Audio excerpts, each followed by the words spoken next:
Hello, hello. Hello, Dude. hello, hello, hello. How are you doing? Yes. Good to see you. Good to see you. This is Art Bros, everybody.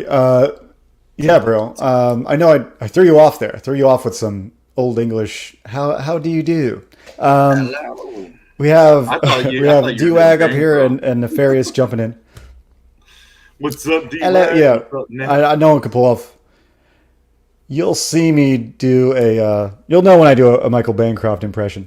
I'll have to. I don't know. Get a Frankenstein mask for that forehead. Steven De La Vega. Um, Yeah, so this is like an interesting night because we have a guest, and I also have another stream after this. I'm going over to Lord Crackhead's channel, so you guys can Yeah. take a break like I am, and meet me over there and hang out.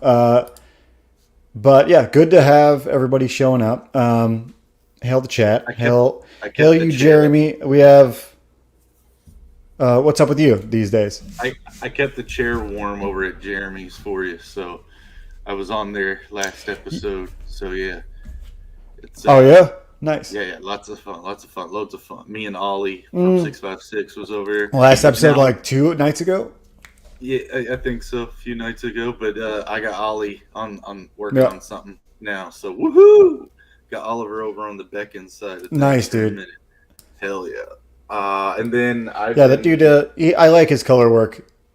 hell yeah. I mean, we were talking about it for a while. Like, if I got anybody to color some stuff, it was Ollie that I was looking at the whole time. I loved his Kryptonal work. Yeah, but Mm, yeah, I've also been making nice. perks or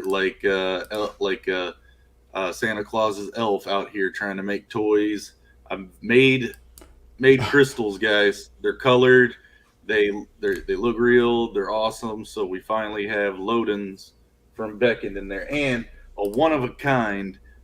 What's going to be? It's called a chime cube, and it's featured in my book. And it's going to be a catalyst for a big event for the second book. But these are tuner toys, so they have crystals on their facets and stuff that these magic users at low levels, like when they're kids, can start training how to use magic. It's almost like the Jedi training thing, but not Jedi at all Beckon magic stuff. So got that here. This will be a one of a kind Dude, artifact of Divana. So yeah, I've been doing a lot of where's George Lucas at, bro? yeah, been doing a lot He of fun trademarked stuff. that cube, bro. He trademarked it. No, not mine. George What's up, Lucas wants his Jeremy? cube back. Mine's cool, and it's handmade with all real materials so far. So even the Yeah, it stones looks on like it it. are real. But yeah, so the crystals that Looks I've pretty got, legit. yeah, it's legit, and it's all tight. Nothing jiggles or loosens. So it's all, no glue. It Mm. was all pulled tight and The woven. ch- So the chime box. Indeed. Collision Bomb's loving it. Yeah, you already yeah, said hello to Jeremy, but what's up, Germ? You got two germs in the house. awesome. We have a guest. We're gonna bring him in just a second. Before we do, I wanted to play this when you had your chime box till I forgot. I'll play it again. I'll play it again later. I had a clip ready for you, but Oh we're looking at another punk book. I know yeah, you guys that know Star Circuit. My book is a cyberpunk kind of inspired book, but this is kind of like almost like kind. grunge punk in mixed. It's like a I don't know what you would call what we're about to show here. Shadowpunk is here to talk to us about his book. Shadowpunk, you're Hey, talking about Shadowpunk tonight, right? What's up? sure. Sure, we talk about anything, you know. We can talk Where's about Hell yeah, kyber crystals. Where's the goggles and the helmet, dude? Kyber. Wah, wah. Yeah, Shadowpunk. I know it's Nice, fun to dude. wear these Those are with the cool. glasses on. Yeah, it actually looks pretty fucking cool, actually. Oh yeah. Um, but it's hard to wear with my glasses on, That right? is pretty sweet. I'm like this all the time when I wear them. So Yeah, I mean, yeah, impossible. Yeah, pretty much that's what What's impossible. up, happens. Cold Man? What's up, Sherry? What's up, Uh, Parks Nine? Yeah, howdy to Sherry. Howdy, Cold Man. Howdy. Like you said, Tarks9 is here. What's going on? Oh, So yeah, so- you made those goggles yourself. Yeah, you know what? I couldn't find the like more oval ones, which is what SHADOWPUNK wears. But and I had a 3D print the actual cones, the spikes. Don't ask me why I couldn't find spikes at the hobby store, but I could not find them. I was like, what the fuck, right? Like the old punk metal ones with the screw on the back. Dude, at this point, I was ready for any solution. Right. So then I just 3D printed them. I'm like, just do Yeah, it. You have it I done. I can picture you in like Joanne's fabrics. Like, do you have any like death spikes? You know, any kind of deathy, kind of Give me that look. spiky looking claws, or Oh, it's gotta look more death-like, right? right.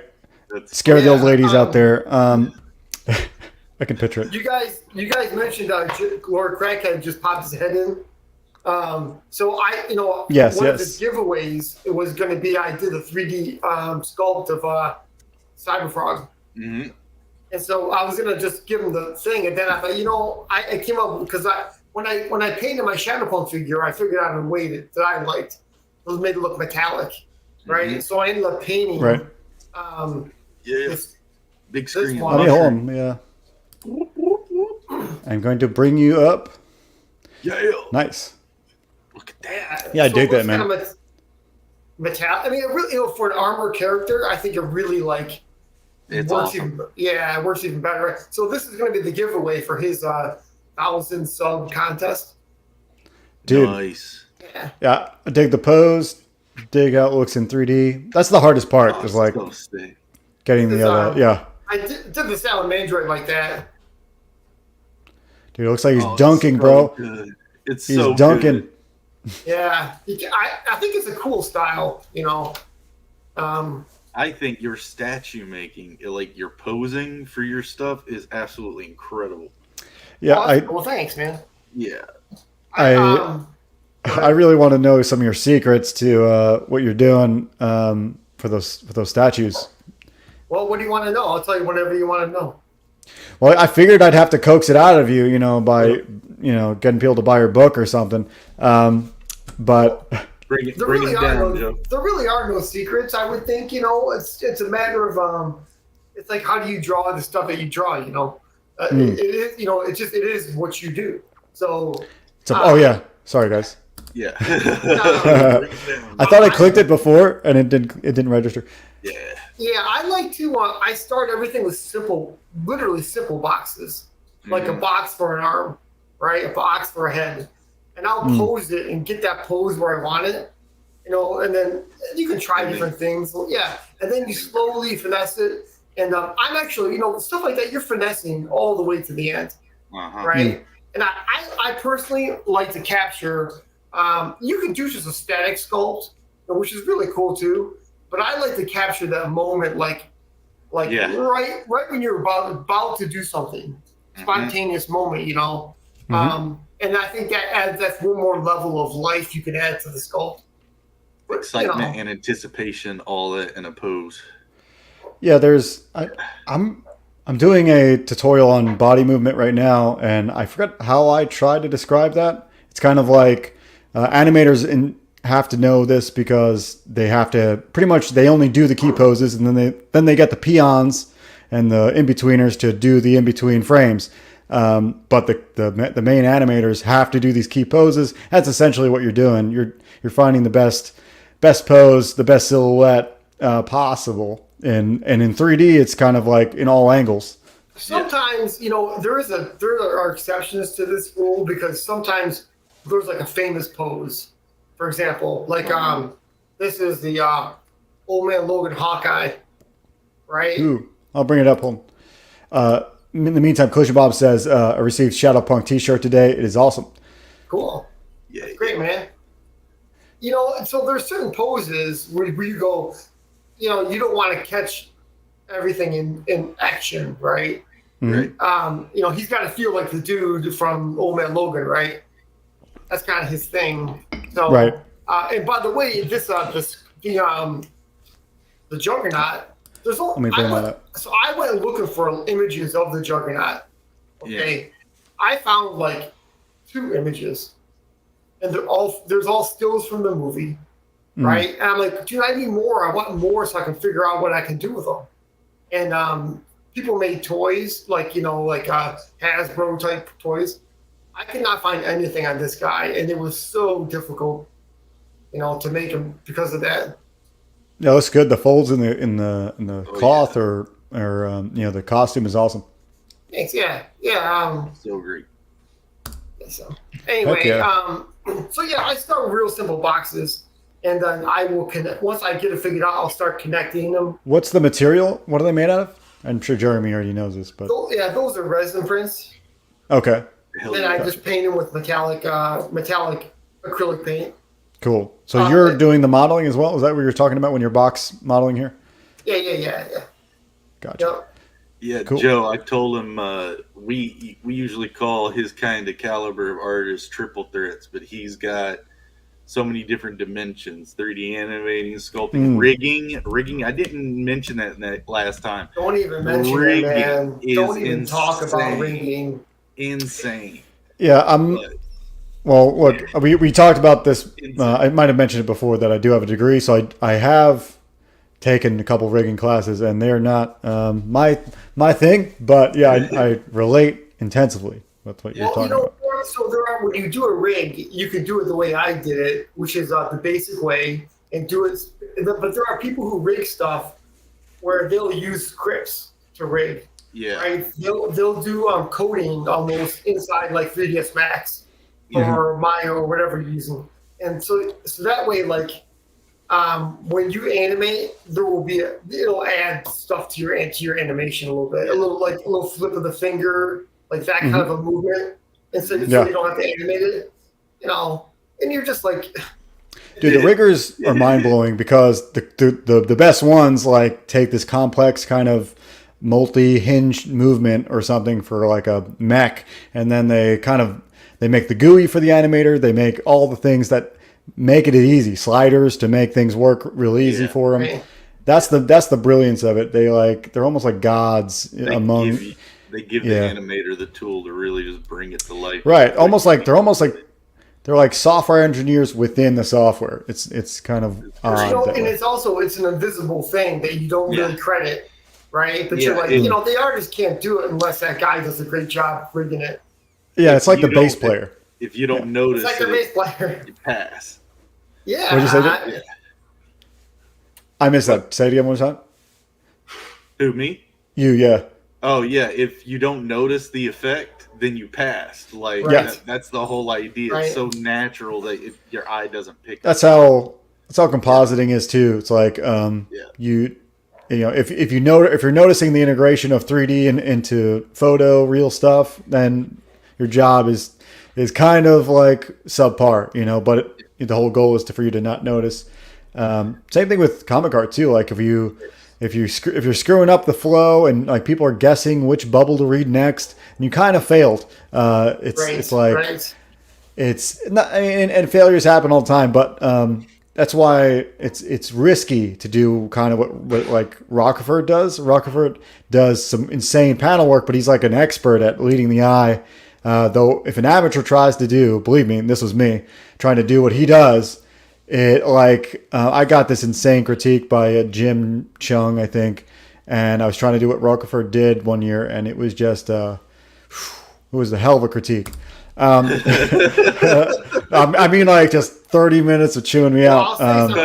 Jim Chung is a great artist.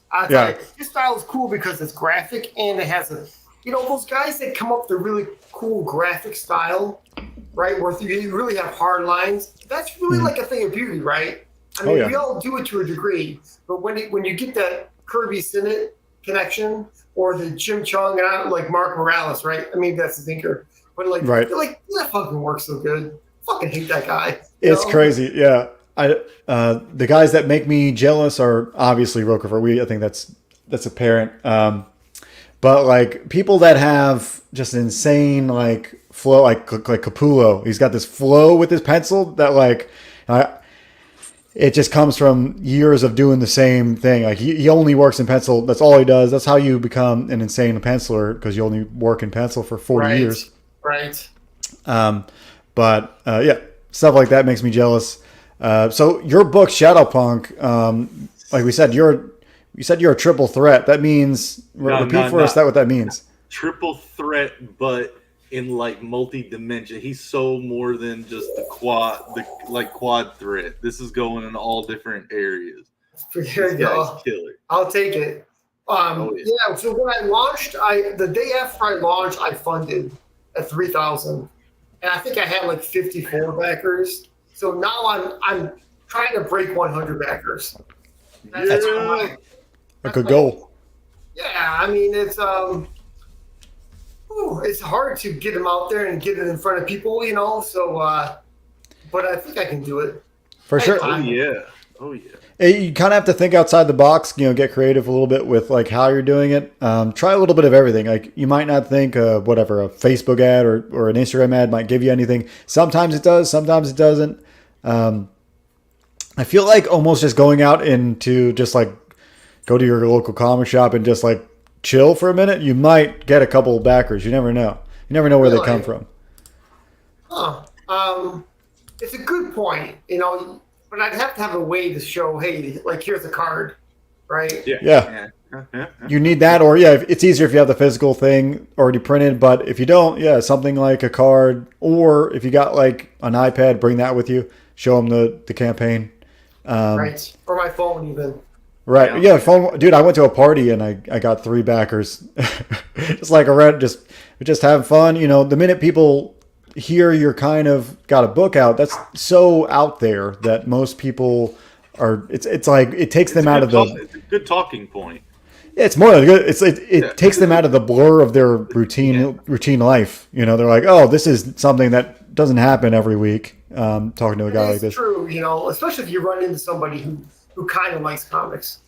Yeah. Right. I mean, my aunt or my sister-in-law won't really care, but you know, some of the people you grew up with might. Right. Those kind of people, you know. Exactly. Sherry says, like the video, guys. That's exactly right. You should like the video, subscribe, and hit that bell for notifications. I never say that. However, it is true. It's logical. But if you do like the video, it helps like spread the word for not only SHADOWPUNK, but for the channel.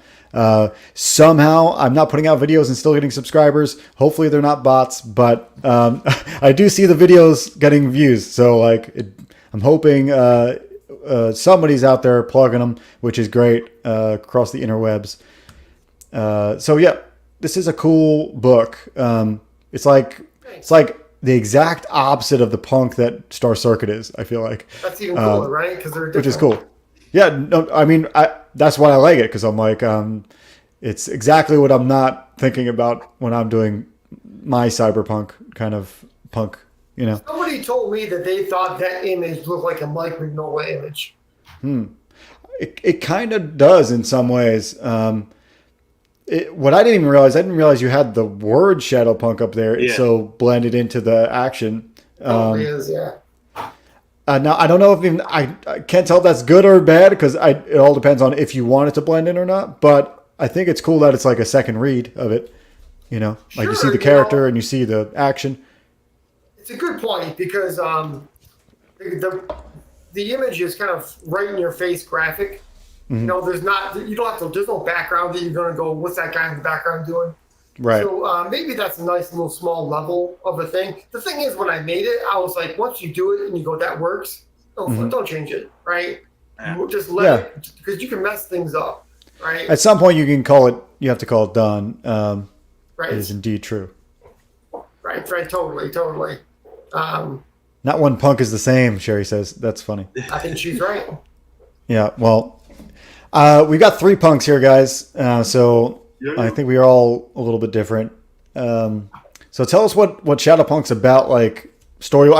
We've had you on I know you were on Jeremy's channel too, but we had you on the open mic. I've seen you on other channels already, so I've kind of heard it before. But maybe give a little bit of an elevator pitch, or give a little tag on what SHADOWPUNK is. Sure. So SHADOWPUNK takes place in the future, some undisclosed future where the country is destroyed, and she is living in the ruins of Detroit. she's living in this hole in the ground that she has like a van. That's like her house, and she's basically surviving. And at this point, she's separated from her family, and she starts to interact with other people that live in the ruins of the city. She's on the outer rim, so she's not in the city proper. And so she runs into these gang of kids that are also, out there, and they're in control.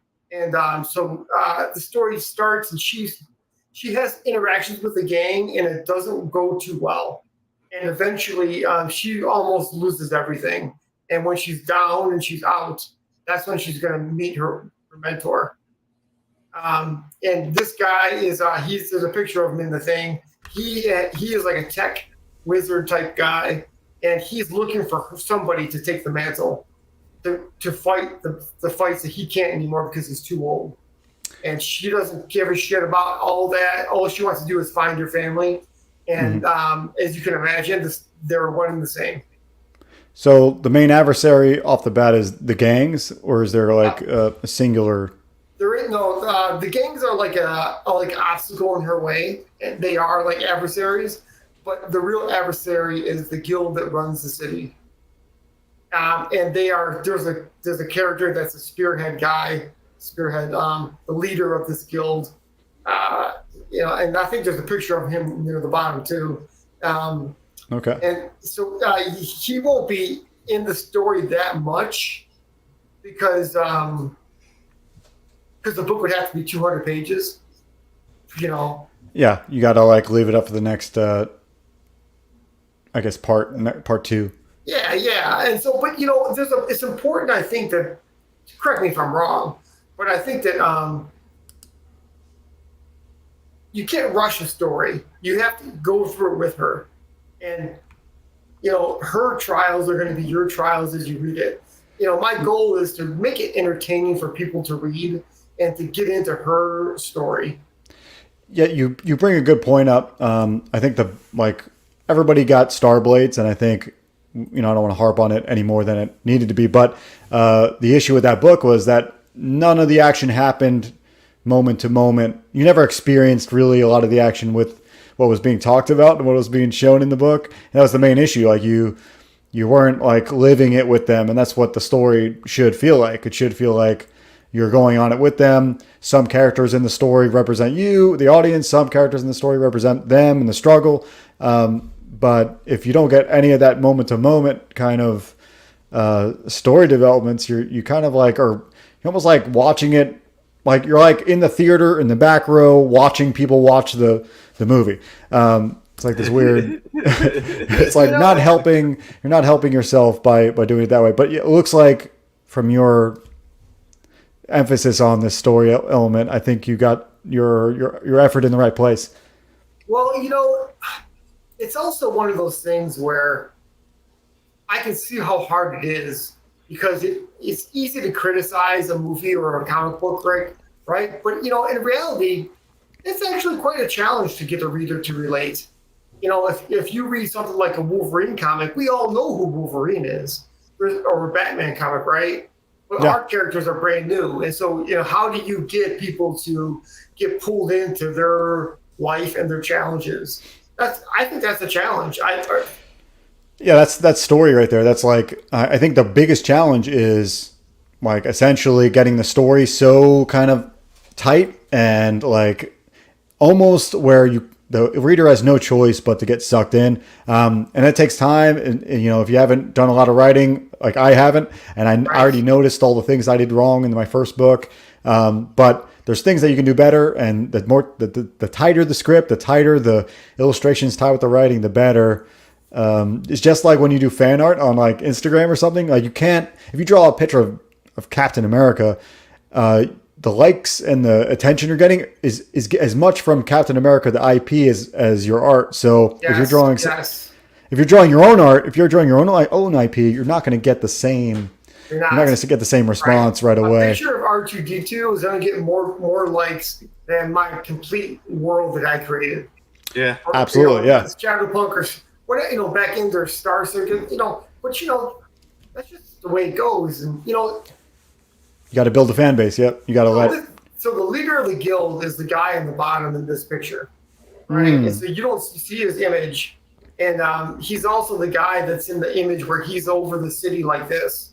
And is he like is that a ski mask on, or is that something else that I'm trying to? It's like a mask where he can breathe and protect himself from the flamethrowers and the shit he's doing. It's really supposed to be kind of like not specific, like shit just went bad, right? They're telling you a little bit of the history of the city. And what kind of makes him special, by the way? Well, I would think it's probably his, his ability to manipulate people and to organize. He's not a guy who's like, he doesn't have per se superpowers, but Reed Richards, his most superpower was his intelligence, right? Right. Batman. Nobody wants that stretchy power. Sorry. Well, no, but the point is, like, the man with the plan is a man, and as we all know, politics are pretty vicious, right? People can turn on you, and it's part of the story in here. I want to tell her story, but I also want to tell her mentor's story along the way. This is one part of doing that, but as the book goes on, I'll do more of it. So Coleman says, "Pull it up." What what was he referring to? My pants? I don't know. I'm sure we just missed it by a second. What's the? So what are we looking at in this one? What is going on? So this is part. Oh, well, I don't want to tell you what's going on in the story because it's a big part of it. So part of the story is that she is young and spontaneous, and she is full of emotion, as we can all imagine, right? He is not, because he's learned those lessons.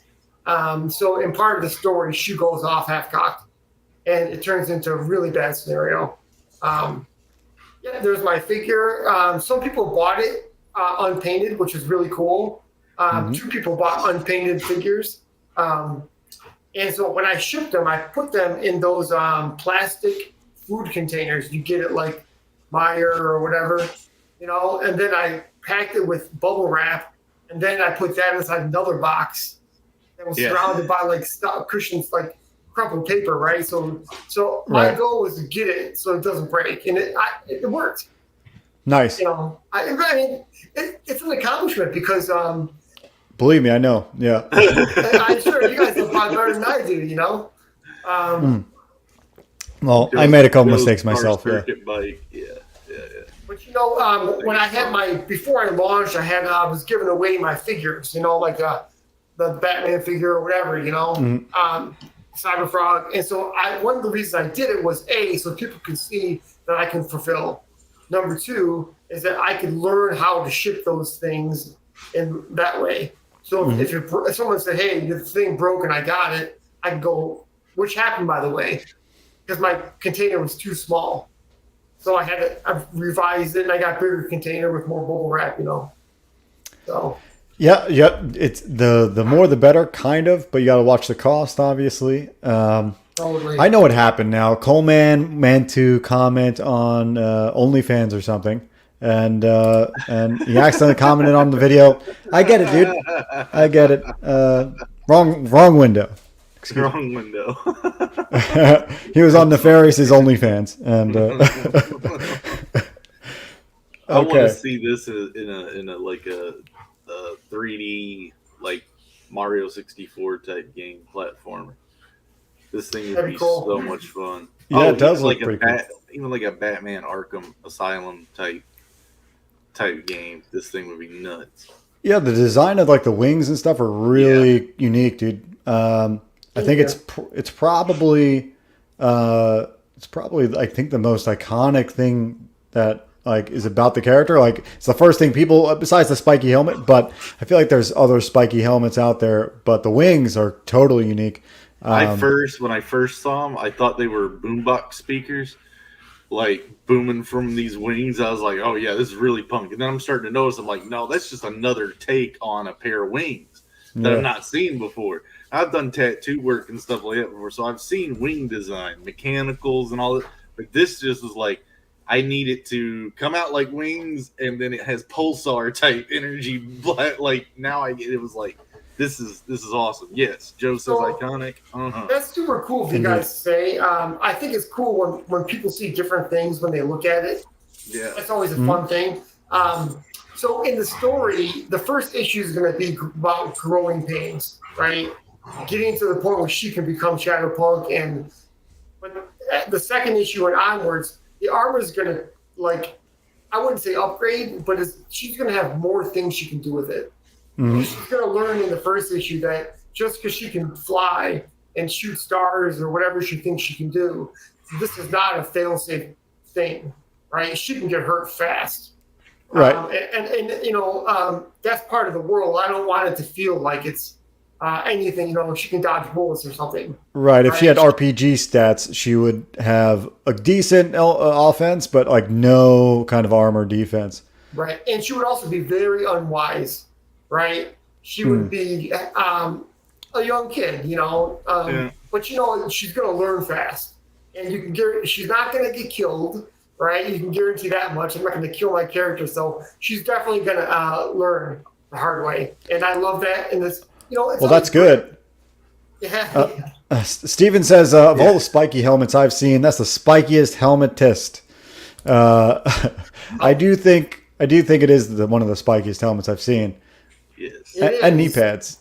Well, obviously, when I created come up with the ideas for the book, I said this before, but I wanted she's punk rock, right? And I wanted to sort of have that feel. It's also a very rebellious type of thing because she's her age, you know. Yeah. I won't go into it, but there's other things with that stuff I want to possibly integrate. So her favorite music artist is Gigi Allen. I don't know about that.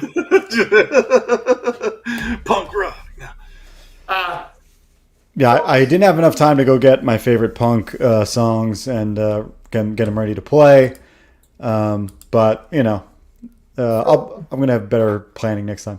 If you ever watched the animated movie that I made, she has 3 pins on her little vest.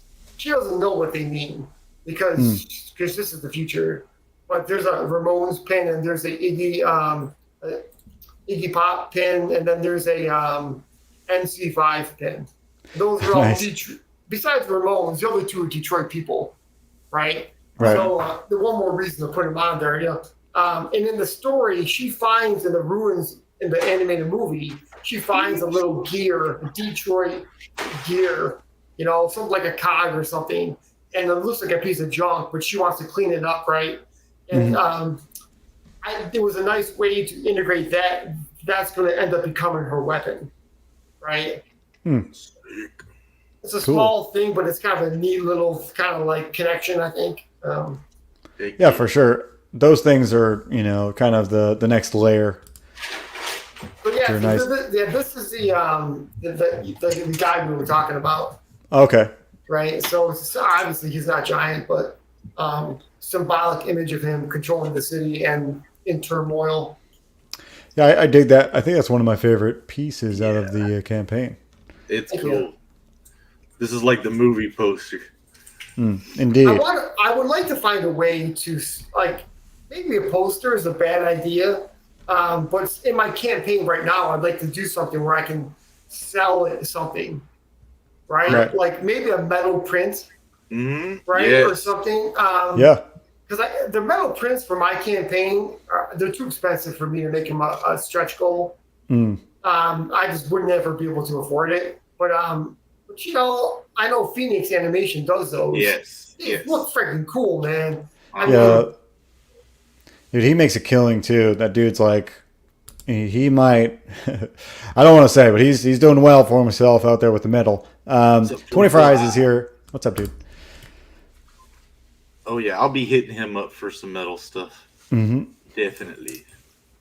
So the mole guy here is the tech guy? Is it the mentor? Yes. Yeah, he's her mentor. Okay. And so he for generations he's been trying to fight the guild and win. He's not alone, by the way. There are a couple of people in the city who also tried it, and they're old as well. So he's like a fossil, this guy, you know. And yeah, so it was kind of funny. I don't know if you guys, this happens to you, but when you're making your story, you know, originally he was kind of a tech guy, but as you go along, you kind of push and pull.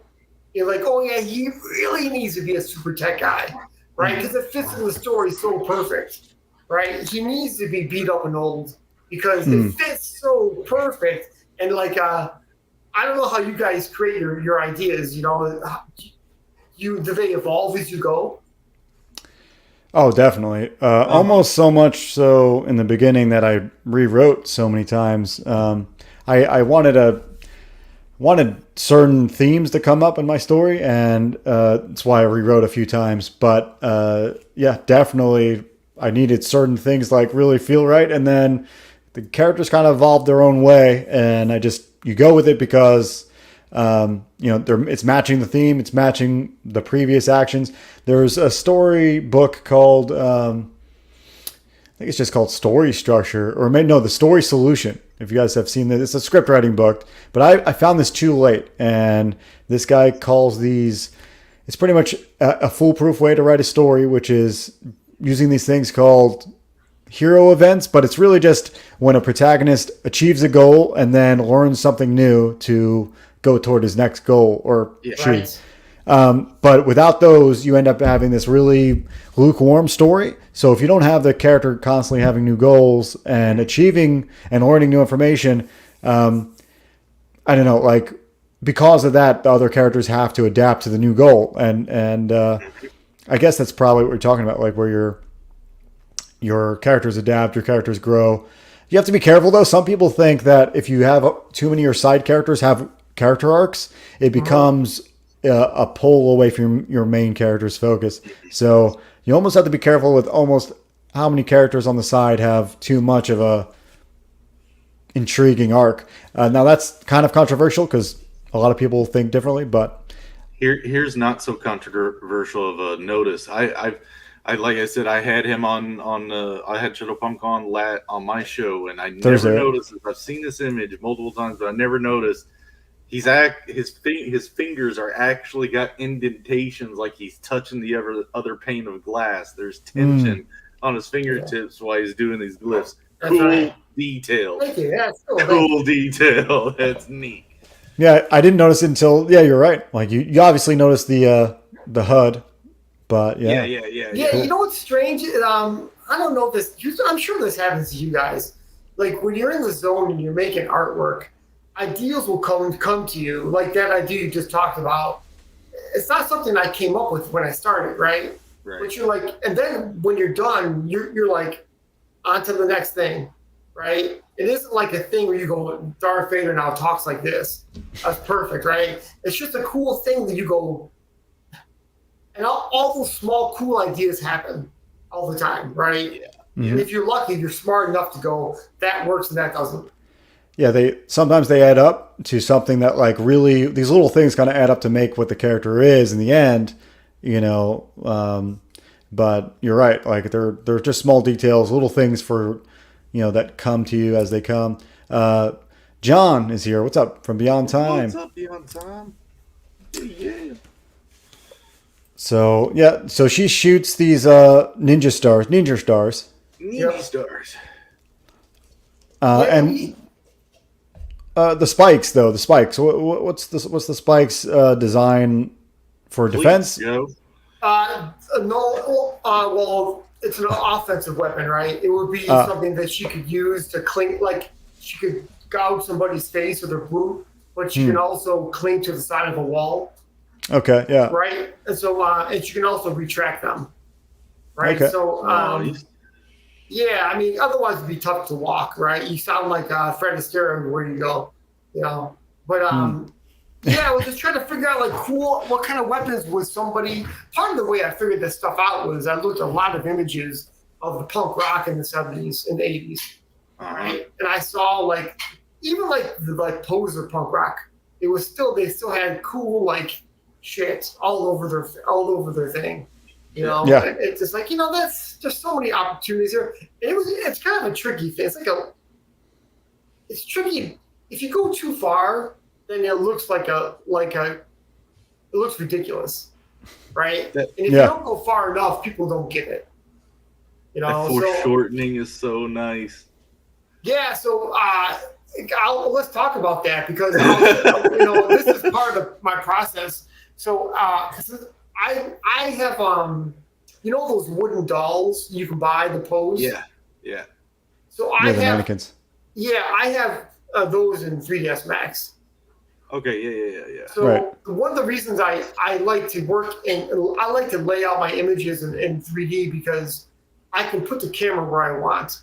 And I can change the depth of the camera so I can get the foreshortening or make it super flat, And I don't always use it that way, but it's like it opens up possibilities. Because I think traditionally, a lot of comic book art is, especially like when we were growing up, it was all, I wouldn't say it's flat because it has so much dimension to it, but this kind of level of, you didn't see foreshortening like that all the time. No. Yeah, this level is a little more, we'll say, I think like manga based. It's you're pushing it to a certain limit that is almost, in some people's taste, maybe too much. I think that's maybe, some people might say it is too much, but other people might say this is just the right amount to like push the pose to the max. Sure. That's the closest piece I've ever got to do foreshortening like that. Oh, that's your piece. Okay. Yeah, that one. Well, why are you drawing puppets, dude? My cover is college, dude. Oh, really? Yeah. Oh, that's when you were at Savannah? Yeah. So, I don't know. Love that. I love using it as a tool, and one of the things getting used to drawing again was a challenge, and I think I got to use every tool in my arsenal to figure out how to make this thing work. Oh yeah. And but it's a challenge, right? I mean, because some things just won't solve. Some things you really got to draw the crazy thing multiple times until you get it, right? I drew the body, but the head's super small on this drawing, right? And then you got to go back and erase the whole thing. There's no undo really with the drawing, which is kooky, right? But the discs are angled perfectly with the wrists, and it helps frame up everything too, which is really cool. I'm surprised that you even noticed that. Wow. Jeremy's looking at the attention to detail for sure. I can't see because now I probably can see it. But yeah, it makes it accurate. When it's not like that, it feels weird. So cool. Some people could probably pull it off, like Frank Miller. Somebody could pull anything off, but I'm not him. So I got I have a thing where I like when I don't know about how you guys are, but sometimes it's fun to break out of reality in your image. Don't get so fixated on realism. And I like to be realistic. I like things to work, right? And I think sometimes I have to force myself to make it different and out there, right? Right. So that when the viewer looks at it, they don't get it right away. It's cool if you have to look at it and go, what the heck is going on in this image, And you could lose them in that process too, It is risk for sure. So. Some people, this is the balance that Scott McCloud talks about in his book it's like between intensity and clarity. So really, yeah, it's literally the basis of everything that comic art should be, because intensity is pushing the pose too far, exaggerating. It's kind of like blurring. Clarity and pretty much clarity and intensity are at opposing ends. So when you increase clarity, you lose intensity. When you increase intensity, you lose clarity. Wow. And so it's balance. I don't know. And every artist has their own preference. Like here, I think you get the right amount in a lot of these kind of foreshortening, because you can see what's happening, but at the same time, you're like, have to look kind of close to really know the details, like what's really happening. Sure. Yeah. Yeah, like that star right here, I didn't see it immediately, but then, like Joe's saying, once you rely on the way you're setting up your perspectives and stuff, it pops out with the foreshortening, like everything. So yeah, it's great. It's great. It's a challenge, and I'm sure you guys run into it all the time. When you go, how do you focus people where you want them to look, right? Some of the images, I don't know. I mean, halfway through some of these, I'm like, this fucking sucks, right? This is not working. And Sometimes. I'm like, I got the wrong idea. I got to do a different drawing. But most of it, I mean, usually if I push through it, I can come up with something. If I work through the problems, you know. Yeah. I have like this. I don't know if you guys have this forking path of your artwork. Sometimes it happens to me where I either go down this path of a little bit of a roller coaster and you end up on something, but sometimes it goes like the wrong way, and you end up like having to revert. Like there's like this loop that happens and if that happens, I end up having to either scratch it or go back to the really blue line fundamental sketch. But it happens to me. Sometimes it just goes straight forward and it is what it is, but sometimes it just doesn't go the way you want it. I hate that. But I think that people who are veterans have worked through those problems by doing it 30,000 times, right? If you were, whatever, George Perez or something, the figure no longer is a problem for you, right? I mean, you've done it so many times, and so right, all your CPU cores are going toward creativity rather than like execution. So that's a thing. That's a thing. That is a thing. That is a thing. Oh yeah, that's a thing. We got to show the trailer, Joe, sometime. Yeah. We can do it whenever he wants. Sure, you down now? Yeah. Okay, I'll full screen as well. I'll give it a second to load up like we usually do. Volumes are good. We're going.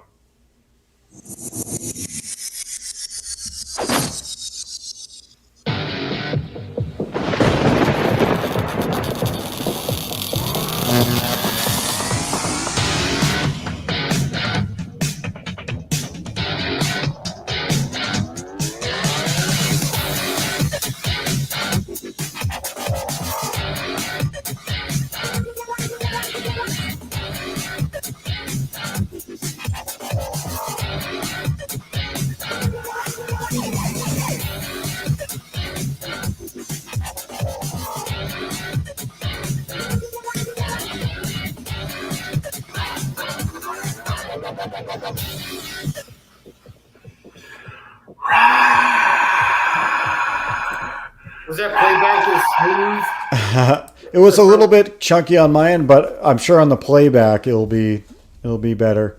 Oh, well, that's cool. It is such a cool trailer. Yeah, thanks. Yeah, I appreciate it. Not many out there have a full 3D trailer. So I made 2 trailers because I thought that this didn't look like a comic book, and I thought that people wouldn't get why does it one look real like an animation, and nobody really cares. I found out, right? But in my literal brain, I was like, well, I got to do a comic book one, right? And then one for the animation or something, and it didn't really matter. For sure. I think energy is energy, and people relate to it or they don't. It's definitely cool. SHADOWPUNK says SHADOWPUNK is on my list for sure. It says Steven says, what did I say?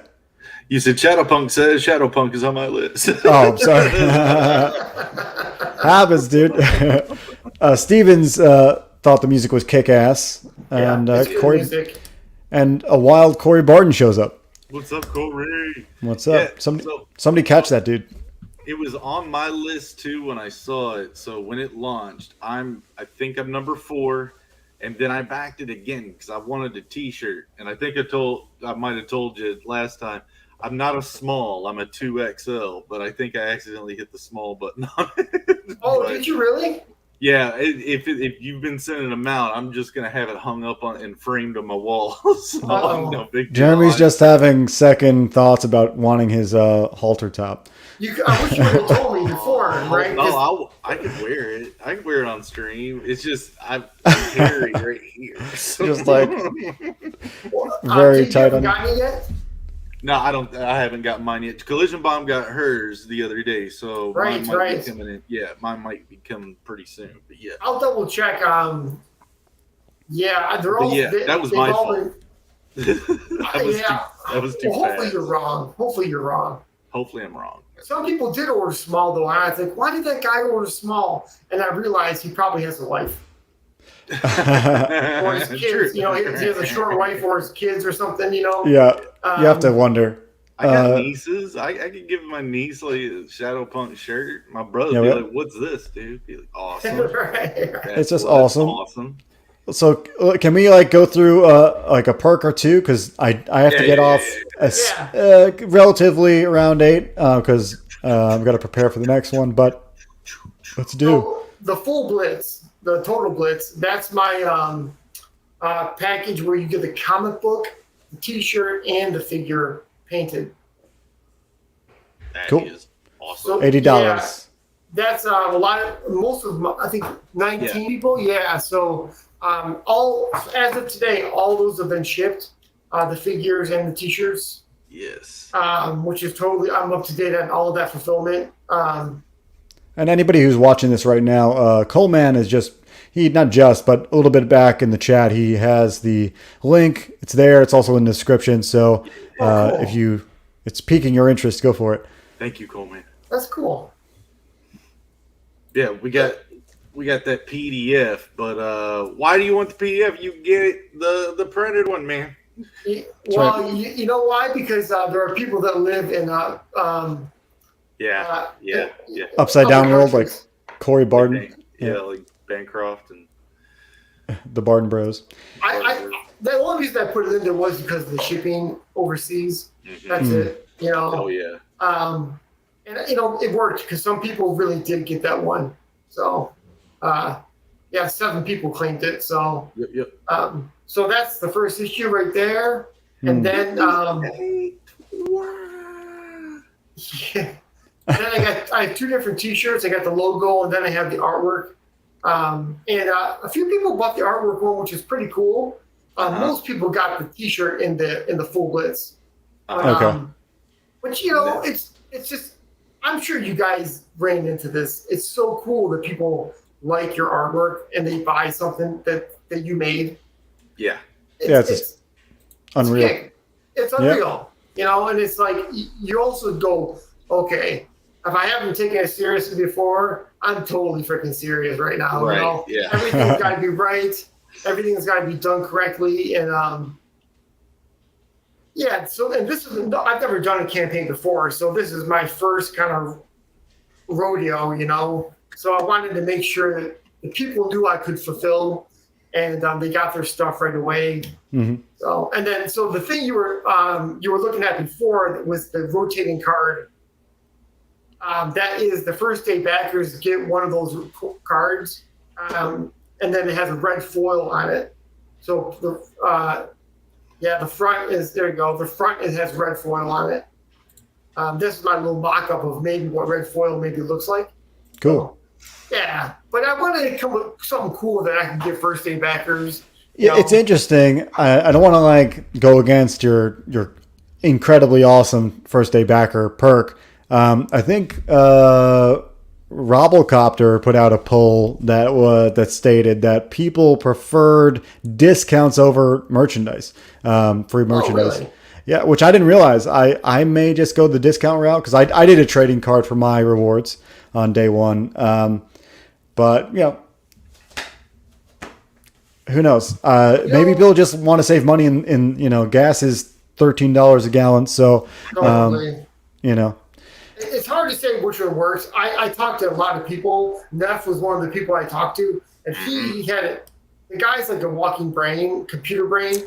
So he had it all figured out, and I was like, "Dude, I'm an artist. What are you talking about?" You know. And, but he said, "Make your book $20 instead of $25. Give them a little bit of a discount." And so I did that too. I figured that was really good advice. Yeah.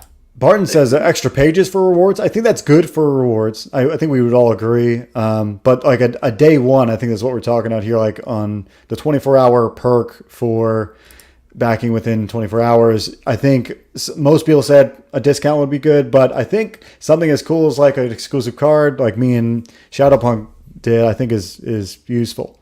And people are into the cards. Some people are into the magnets. Puzzles. Some people don't like magnets, right?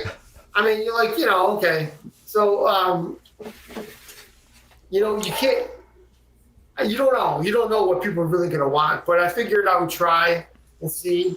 You did a great job. So anybody out there who is interested, link is in the description, in the chat. I have not backed, but I'm planning on it because obviously there's a lot of cool stuff. And the problem is, how money works. Sometimes you're just a little low. Right. And so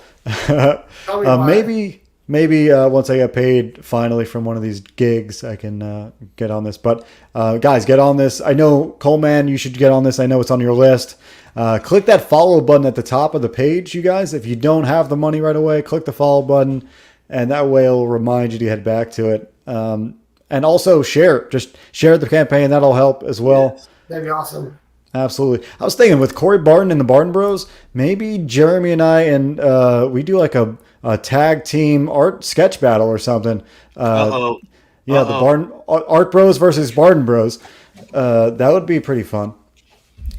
Oh snap! He's bringing up. I don't have my sunglasses, bro. Get the bandana, dude. I need you to. You need to intimidate these Barton Bros. That's awesome.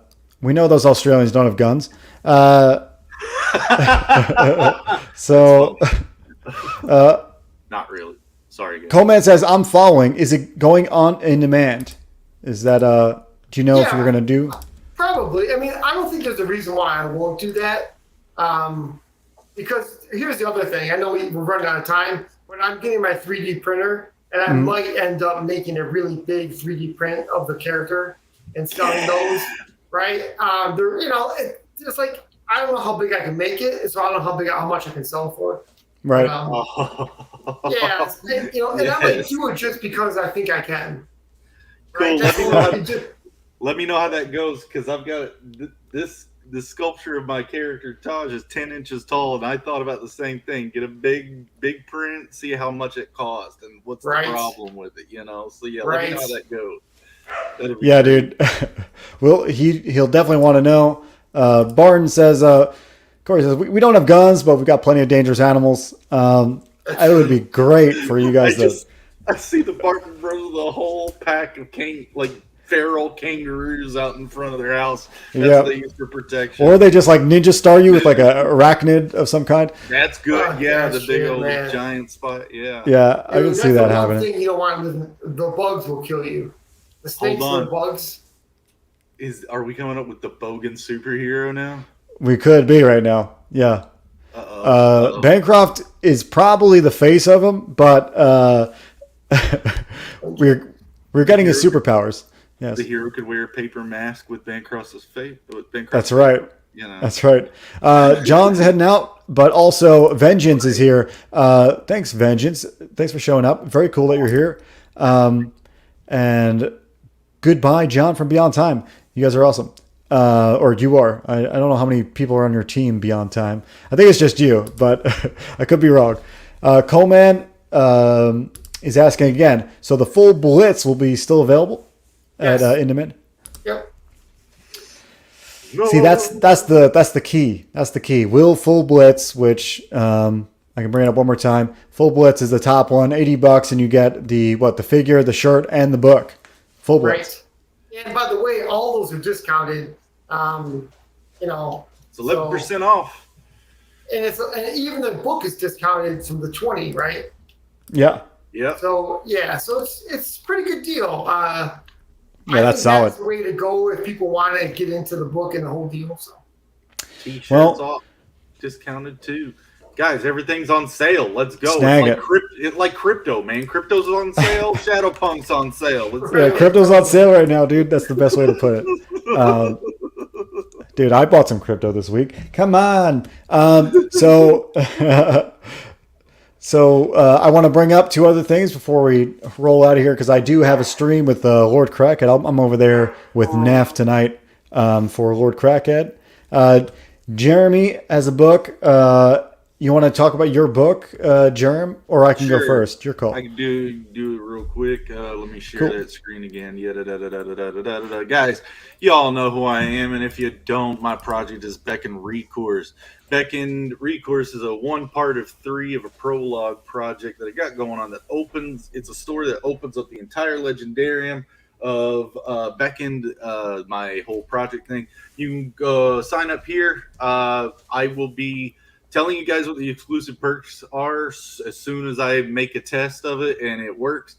I've been doing that already. So yeah, guys, try get into this. Again, I always tell people, you want to see the detail, right click, open a new tab, and you can get in and dig into the detail work, at least at the resolution that this is. Come on, there's not enough detail in there. Come on. Right. So guys, go check that out. And if you are curious about what the BECKONED thing is, go to zatestudios.com. We got 3 tabs at the top. The first one just tells you who we are and hi, how you doing. The second one is the video game BECKONED. The demo is playable on Steam. It's a prototype demo, so it could take you about 45 minutes to get through if you go through the whole thing. We're going to be making a big combat system update in the fall. Dwight's already got most of that mechanics working. I just got to finish the book and then animate what he's got going. The third tab over here is, again, it's like the sign-up page on Indiegogo. So same old thing. But guys, that's my spiel. Go check us out. There's a lot of stuff on the game site. You guys get so much information on what this world is, the characters, Incredible. What the motivations are. So check it all out, see what's going on. There's too much there. So many moving parts, and it's kind of nuts to see it, because I've seen it being somewhat built for a good amount of time, and dude, it's all come together. And we have a YouTube channel that happens tomorrow night, every Thursday now at 8 p.m. So you can come over and check out me and my older brother basically talking and bullshitting while I'm working on the book. So yeah, guys, go sub there, check me out. That's all I got. Go watch the detail being made live, which is cool. Very live. I'm stoked for it. I know it's pretty impressive when you see the details, and that's pretty much undeniable. But yeah, good stuff. Good stuff. I have a book as well. It's past a year, obviously, since we've. It's almost getting to a year where I think in November we fulfilled. So it's under a year since we fulfilled the first chapter. However, working on the second chapter. This is Star Circuit. This is my company, Veravia Studios. This is where I'm pretty much everything that I do is going to be under this name, and we have name for the first real chunk of it is a Star Circuit. Star Circuit's like a cyberpunk racing book that's kind of based in the future where androids are now the pinnacle of skill in society. And so even in the racing scene, which is the premier kind of entertainment in this world, they've become the best, and now humans are there to catch up. So you can go check out Star Circuit. It is like a kind of inspired by Japanimation kind of stuff and anime. It's got this mix of comics and anime. But yeah, you can go order awesome. Thanks, man. Appreciate it. We have the variant cover because we sold out of the main, still available on the website. You can buy that now. And a couple other things. The second chapter is in the works.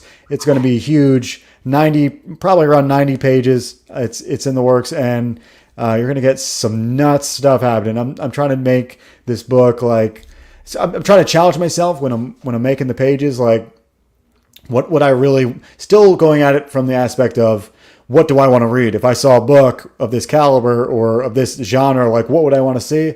And that's how I'm going after it. You're going to be kind of taken back by a few things, I think. And I'm going to keep those under wraps until you guys get the book. But be aware. Star Circuit, I'll play the trailer on the way out. But yeah, I also wanted to mention real quickly, in a couple of weeks, we're going to have Alterna. Pete's coming on, talk about Alterna books. But yeah, he's got a campaign. So go check out the pre-orders for summer for Alterna. And that's the show, guys. I have to get off because I got to go eat with my lady and then hop on with Lord Crackhead later on and have a good time. But yeah, SHADOWPUNK, thanks for coming on, dude. Yeah, thank you, sir. Where you're on Twitter, right? What are you at on Twitter? It's at SHADOWPUNK Comic. Yeah. Okay. Yeah. SHADOWPUNK. I think SHADOWPUNK's a unique name enough where you could just search SHADOWPUNK and comic and it'll probably come up. So follow SHADOWPUNK. It's the perfect name for his book. We talked about that. It's a perfect name. You couldn't have done it better. I dig the name too, dude. It's up there. It's right under Star Circuit, I think, though. Space Race. Space Race. That was my first choice, dude. Space Race was my first choice. That's it, guys. Love hanging with you guys and the chat as well. Thank you for showing up. And have a good night, y'all. Later. Peace. Welcome to the future. A place where you can find anything you desire. If the burner gangs don't find you first. Where the fastest racers are artificial. And if you're human,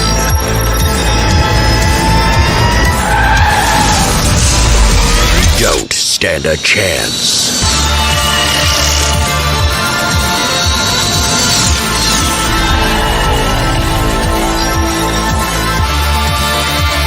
Star Circuit.